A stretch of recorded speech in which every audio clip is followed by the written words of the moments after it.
Romanos 8.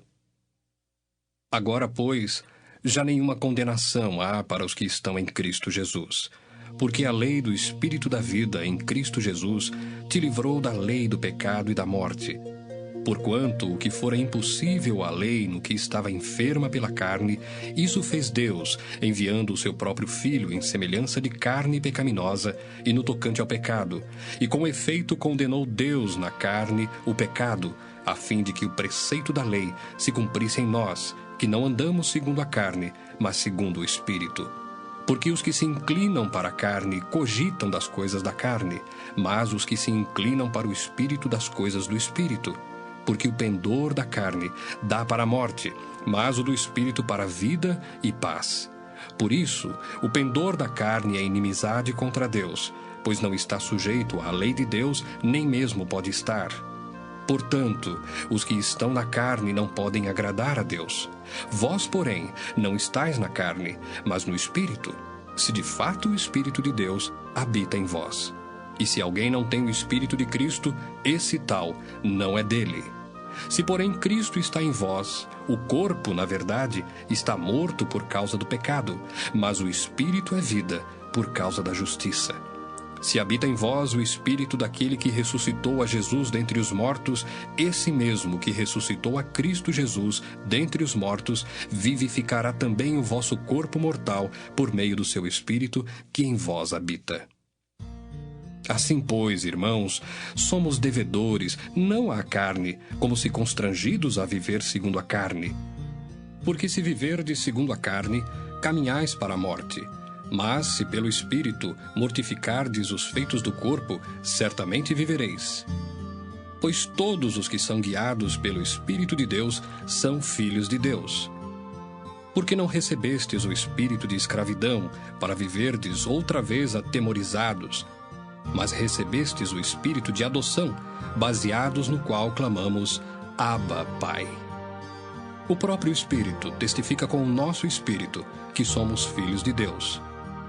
Ora, se somos filhos, somos também herdeiros, herdeiros de Deus e co-herdeiros com Cristo. Se com Ele sofremos, também com Ele seremos glorificados. Porque para mim tenho por certo que os sofrimentos do tempo presente não podem ser comparados com a glória a ser revelada em nós. A ardente expectativa da criação aguarda a revelação dos filhos de Deus. Pois a criação está sujeita à vaidade, não voluntariamente, mas por causa daquele que a sujeitou, na esperança de que a própria criação será redimida do cativeiro da corrupção para a liberdade da glória dos filhos de Deus. Porque sabemos que toda a criação, a um só tempo, geme e suporta angústias até agora. E não somente ela, mas também nós, que temos as primícias do Espírito, igualmente gememos em nosso íntimo, aguardando a adoção de filhos, a redenção do nosso corpo. Porque na esperança fomos salvos. Ora, esperança que se vê não é esperança, pois o que alguém vê, como o espera? Mas se esperamos o que não vemos, com paciência o aguardamos. Também o Espírito semelhantemente nos assiste em nossa fraqueza, porque não sabemos orar como convém, mas o mesmo Espírito intercede por nós sobremaneira, com gemidos inexprimíveis. E aquele que sonda os corações sabe qual é a mente do Espírito, porque segundo a vontade de Deus é que ele intercede pelos santos. Sabemos que todas as coisas cooperam para o bem daqueles que amam a Deus, daqueles que são chamados segundo o seu propósito. Porquanto, aos que de antemão conheceu, também os predestinou para serem conformes à imagem de seu Filho, a fim de que ele seja o primogênito entre muitos irmãos. E aos que predestinou, a esses também chamou. E aos que chamou, a esses também justificou. E aos que justificou, a esses também glorificou. Que diremos, pois, à vista destas coisas? Se Deus é por nós, quem será contra nós? Aquele que não poupou o seu próprio Filho, antes por todos nós o entregou, porventura não nos dará graciosamente com ele todas as coisas? Quem tentará acusação contra os eleitos de Deus? É Deus quem os justifica. Quem os condenará?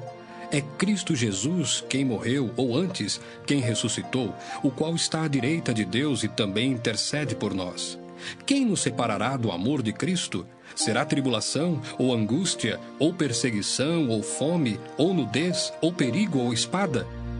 Como está escrito: por amor de ti, somos entregues à morte o dia todo, fomos considerados como ovelhas para o matadouro. Em todas estas coisas, porém, somos mais que vencedores por meio daquele que nos amou.